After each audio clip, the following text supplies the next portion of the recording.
आज हम बात कर रहे हैं भारत में शिक्षा प्रणाली की। शिक्षा के क्षेत्र में कई तरीके की आई खामियों की जो आम आदमी पर भी असर डाल रही हैं, आम आदमी की जेब पर भी असर डाल रही हैं। पेरेंट्स जो है बहुत परेशान हैं महंगी शिक्षा से। एक टाइम या हमारी पीढ़ी के लोग जो पढ़े थे, हम उस पीढ़ी के लोग हैं कि भाई हम सरकारी स्कूलों में एक एक कमरे होता था, उसकी बाउंड्री भी नहीं होती थी, नीम के पेड़ के नीचे पढ़ते थे, एक प्राकृतिक सा माहौल होता था और हम वहाँ पढ़े। इतनी सुविधाएं नहीं होती थी जितनी आज सरकारी स्कूलों में भी हैं, और प्राइवेट स्कूलों की तो बात ही हो रहा है, वो तो 5 स्टार बनते जा रहे हैं। लेकिन सफल तो हम भी हुए, नीम के पेड़ के नीचे पढ़ने वाले, एक कमरे के सरकारी स्कूल में पढ़ने वाले। और सारी क्लासों को प्राइमरी स्कूल में कई बार तो ऐसा होता था कि एक ही शिक्षक सारी कक्षाओं को पढ़ाता था, लेकिन पढ़ने का मन था, अभिलाषा थी, मतलब ये तय कर रखा था कि भाई पढ़ना है। शिक्षा ही वो ज्योति है जिससे हम जीवन में सफल हो सकते हैं, आगे बढ़ सकते हैं। तो हम बहुत सारी समस्याओं से जूझते हुए सरकारी स्कूलों में पढ़ते हुए भी कामयाब हुए। लेकिन आज की तारीख में या तो ये सरकारी नीतियों का दोष कहिए, या सरकार शिक्षा को इतना फंड नहीं रखती वो कारण कहिए, वो सुविधाएं नहीं देती जो चाहिए।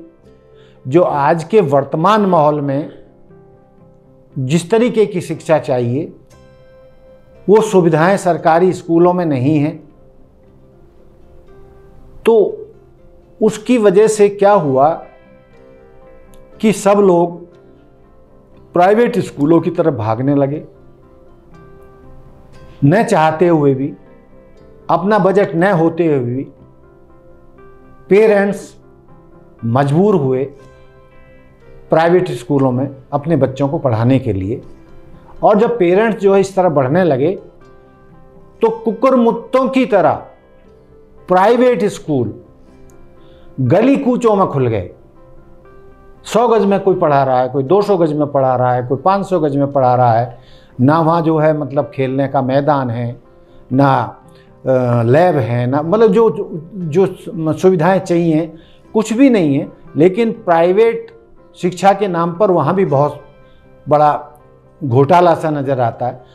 हाँ, बहुत सारे स्कूल ऐसे हैं जहाँ पर सब तरीके की सुविधाएं हैं जो चाहिए किसी भी विद्यार्थी के विकास के लिए, हर तरीके चहुमुखी विकास के लिए, चहुमुखी शिक्षा के लिए वो सुविधा वहाँ हैं प्राइवेट स्कूलों में। उनके बड़े बड़े फील्ड भी हैं, सब कुछ है जो एक बच्चे को चाहिए शिक्षा के लिए। लेकिन वहाँ परेशानी क्या है कि वहाँ की फीसें बहुत ज़्यादा हैं जो आम आदमी के बजट में नहीं आती। लेकिन मरता क्या ना करता, माँ बाप पिसकर भी जैसे तैसे मजबूर हैं उसमें कराने के लिए। तो इसमें हमारा सवाल पैदा होता है कि सरकारी स्कूलों की दुर्गति क्यों है। एक रिक्शे वाला भी, एक रेहड़ी वाला भी नहीं चाहता कि उसका बच्चा सरकारी स्कूल में पढ़े। तो चौहान साहब जो शिक्षाविद हैं, पब्लिक स्कूल जीवा संस्थान के चेयरमैन हैं और उनका बड़ा नाम शिक्षा के क्षेत्र में है। तो मैं उनसे कुछ ये सवालों के जवाब जानना चाहूँगा कि सरकारी स्कूलों की स्थिति बदतर क्यों है, ये कैसे इनमें सुधार हो, और यदि सरकार चाहे तो वो सुधार हो भी सकते हैं।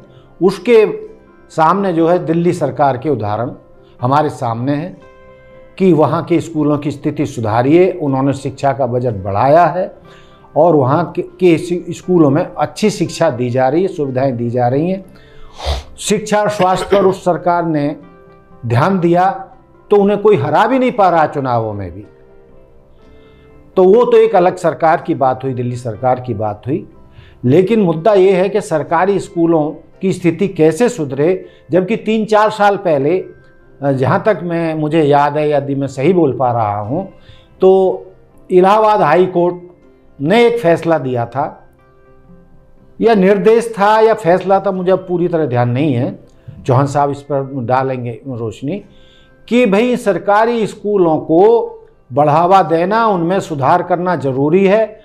और ये सरकारी स्कूल पूरे देश में तभी सुधर सकते हैं जब जो शहर के डीएम का बच्चा, डीसी का बच्चा, एसडीएम का बच्चा, सारे आईएएस अधिकारियों के बच्चे, सभी नौकरशाहों के बच्चे, सभी नेताओं के, मंत्रियों के, सांसदों के, विधायकों के बच्चे, अमीरों के बच्चे भी सब सरकारी स्कूलों में पढ़ें, या कम से कम सरकारी अधिकारी और नेताओं के बच्चे, यदि ये लागू कर दिया जाए कानून कि उनके बच्चे सरकारी स्कूलों में पढ़ेंगे, तो सरकारी स्कूलों की स्थिति सुधर सकती है और आम आदमी को, पूरी देश की जनता को, पूरे देश के पेरेंट्स को इससे बहुत राहत मिल सकती है।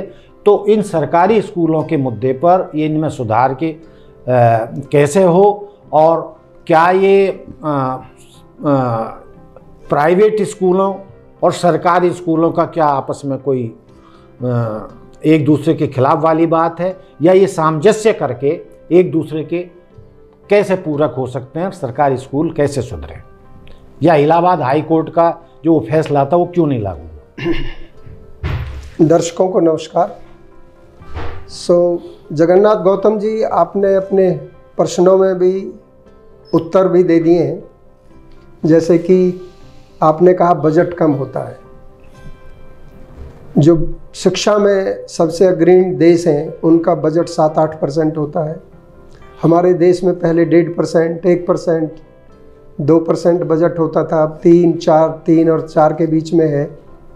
तो जब तक शिक्षा का बजट नहीं बढ़ेगा तो सरकारी स्कूलों का जो स्ट्रक्चरल हालत है, टॉयलेट का होना, अच्छी बिल्डिंग का होना, बिजली का होना, पढ़ाई के इक्विपमेंट्स होना, कंप्यूटर होना, और दूसरे कंप्यूटर के साथ साथ दूसरी भी पढ़ाई करने के लिए बहुत सी लैब्स की, एक्टिविटीज़ की, स्पोर्ट्स की आवश्यकता होती है। तो पहला, जैसे मैं आपको एक उदाहरण दूं, फिनलैंड एक कंट्री है जो आज विश्व में सबसे अच्छी शिक्षा पद्धति के लिए माना जाता है, लेकिन उनकी पॉपुलेशन 50 लाख है। हमारी पॉपुलेशन 140 करोड़ है। 142 करोड़ से भी ज़्यादा, 142 होगी। तो वहाँ पर क्या है कि जो सबसे इंटेलिजेंट लोग हैं वो टीचर बनते हैं। जो टीचर की रेस्पेक्ट है समाज के अंदर, अगर टीचर कोर्ट में नहीं जाएगा, अगर जाएगा तो जज खड़ा हो जाएगा कि टीचर आया है। जैसे पहले हमारे देश में होता था, गांव में सब जगह गुरुजी आ गए, टीचर आ गए, प्रणाम करो, पैर छूते थे हम टीचर्स के। लेकिन आज टीचर्स की क्या हालत है? राजा भी पैर छूता था। आज क्या हालत है टीचर की? कोई रेस्पेक्ट ही नहीं है। बच्चा कहता है कि तुम मुझे फेल ही नहीं कर सकती, मेरी अटेंडेंस नहीं है तो तुम मुझे कुछ नहीं कर सकती। तो एक संबंध ही नहीं है। कोई भी व्यक्ति किसी से कब सीखेगा? जब झुकेगा और एक प्यार का रिलेशन होगा। तो एक माहौल हमारे देश के अंदर शिक्षकों का, बच्चों का और पेरेंट का ट्रायंगल हो गया। जबकि ये 4 लोग, स्कूल संचालक या सरकार हो या प्राइवेट स्कूल के मालिकान हो, टीचर्स, पेरेंट और बच्चे, ये आपस में इनका मेल मिलाप नहीं होगा, एक अच्छे संबंध नहीं होंगे तो शिक्षा नहीं हो सकती, राइट। तो सबसे पहले जरूरी है कि हम इनका आपस में एक अच्छा रिलेशन बनाएं। अब दूसरी आती है कि ये महंगे क्यों हो गए। अगर कोई स्कूल एयर कंडीशन्ड बिल्डिंग बनाएगा, एयर कंडीशन्ड बस चलाएगा, स्पोर्ट्स की अच्छी फैसिलिटी देगा, इंडोर वो बनाएगा, तो उसमें पैसा तो लगेगा ही। पैसा लगेगा तो उसका रेट ज़्यादा होगा। रेट ज़्यादा के साथ साथ आज स्कूलों का संचालन करने वाले भी बहुत से लोग ऐसे आ गए हैं जो पैसा कमाने के लिए आ रहे हैं। बिल्कुल। जबकि शिक्षा और स्वास्थ्य दो ऐसे, भारत के अंदर कोई भी डॉक्टर मरीज से पैसे नहीं लेता था जो वैद्य लोग होते थे, और कोई भी टीचर भारत के अंदर तनख्वाह नहीं लेता था। तो जब विक्टोरिया कॉलेज बनारस में सबसे पहले अंग्रेजों ने खोला तो वहाँ उन्होंने एडवर्टाइजमेंट निकाली कि हमें इस कॉलेज में अध्यापकों की, लेक्चरर, प्रोफेसर्स की आवश्यकता है। तो किसी ने अप्लाई नहीं किया, क्योंकि हमारे यहाँ सिस्टम ही नहीं था कि टीचर तनख्वाह लेगा। अब अगर टीचर तनख्वाह लेगा और स्कूल मालिक प्रॉफिट कमाने के लिए स्कूल चलाएगा, तो टीचर भी सोचेगा कि मैं ट्यूशन क्यों ना लगाऊं, तो यहाँ पढ़ाऊं या ना पढ़ाऊं लेकिन ट्यूशन जरूर लगे। तो ये एक पूरा बाजारवाद का सिस्टम है। इस पर अलग से मैं बीच में टोक रहा हूँ कि आप इसको यूं भी कह सकते हैं कि आज की तारीख में प्राइवेट शिक्षण संस्थान जो है एक इंडस्ट्री का रूप धारण कर सके। हाँ, नहीं है, इंडस्ट्री है, उसमें कोई डाउट नहीं। देखिए, अगर कोई व्यक्ति 50-100 करोड़ रुपए लगा करके अच्छा स्कूल बनाएगा, आप ये सोचिए, तो वो क्यों लगाए 50-100 करोड़ रुपए? लेकिन भारत की जो 80% जनता तो बहुत गरीब है ना। नहीं, तो वो तो सरकार सोचे ना। हाँ। देखिए, शिक्षा नीति में तो लिखा है और संविधान में लिखा है कि हर बच्चे को शिक्षा, मौलिक शिक्षा मिलनी चाहिए, लेकिन मिल कहाँ रही है? क्यों नहीं मिल रही है? तो उसमें जो है सबसे पहला है कि शिक्षा का बजट बढ़ाया जाए, सरकारी स्कूलों में प्राइवेट स्कूल से अच्छी सुविधा दे दी जाए, ताकि प्राइवेट स्कूल में से बच्चे सरकारी स्कूल में जाने लगे तो सब चीज़ ठीक हो जाएगी। तो ये इसका मुद्दा है। मतलब ये क्यों नहीं हो पा रहा है, या इलाहाबाद हाई कोर्ट के उसको क्यों नहीं लागू? इलाहाबाद हाई कोर्ट की भी बात ये है कि देखिए, कोर्ट ने डिसीजन दे दिया, लेकिन चलना तो जनता नहीं है ना उस पर। नहीं, लागू सरकार करे, वो लागू सरकार करेगी तो सरकार के भी अपने मुद्दे हैं। वोट बैंक कहाँ पर है, कौन लोग मेरे पीछे हैं, कौन मुझे फंडिंग करते हैं, नहीं, हजार चीजें हैं। चौहान साहब, हजार चीजें। देखिए, सरकार को जो है एक कानून बनाना कि भाई सरकारी अधिकारी और नेताओं के बच्चे सरकारी स्कूल में पढ़ेंगे, इसमें तकलीफ क्या है उसको? देखिए, मेरी बात सुनिए। मैं समझता हूँ यदि ये कानून लागू कर दिया जाए और बना दिया जाए और इसको सख्ती से लागू किया जाए, तो मेरा मानना है कि सरकारी स्कूलों की हालत मतलब दिन रातों रात मतलब सुधर सकती है। देखिए, अगर आपके अमीर लोगों के बच्चे सरकारी स्कूल में जाने लगे तो सरकारी स्कूल प्राइवेट स्कूलों से अच्छे हो जाएंगे जी। और कोई प्राइवेट स्कूल खोलेगा क्यों? हाँ, बिल्कुल बिल्कुल। अमेरिका में 99% सरकारी स्कूल है। हाँ, वहाँ नहीं दिखा। अमेरिका में मैंने भी देखा है कि वहाँ पर जो प्राइवेट स्कूल ना के बराबर है। तो वहाँ पर सारी फैसिलिटीज़ हैं, बस का कोई चार्ज नहीं लगता। मेरे बच्चे भी वहाँ स्कूल में जाते थे तो बस भी फ्री है, सब चीज़ फ्री है। तो वो तो एक सिस्टम की बात है कि हमारा देश जो है किन स्थिति से निकल के आया है, वो कितना अफोर्ड कर सकता है, कितना बजट है, फिर बजट भी मिलने के बाद वो कितना प्रैक्टिकली नीचे जाके लगता है या नहीं लगता है, कहाँ पर जाता है। बहुत सी चीज़ें सिस्टम की खामियां हैं, बहुत सी चीज़ें काम करने वालों की इच्छा शक्ति की खामियां हैं, बहुत सी चीज़ें हैं।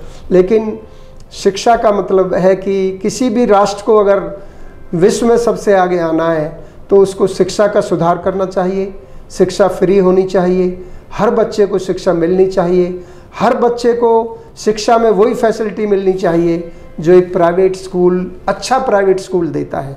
तभी देश विश्व में आगे बढ़ेगा और विश्व गुरु बनेगा और देश तरक्की के रास्ते पर जाएगा। इसमें हमने शिक्षा के विभिन्न पहलुओं पर आज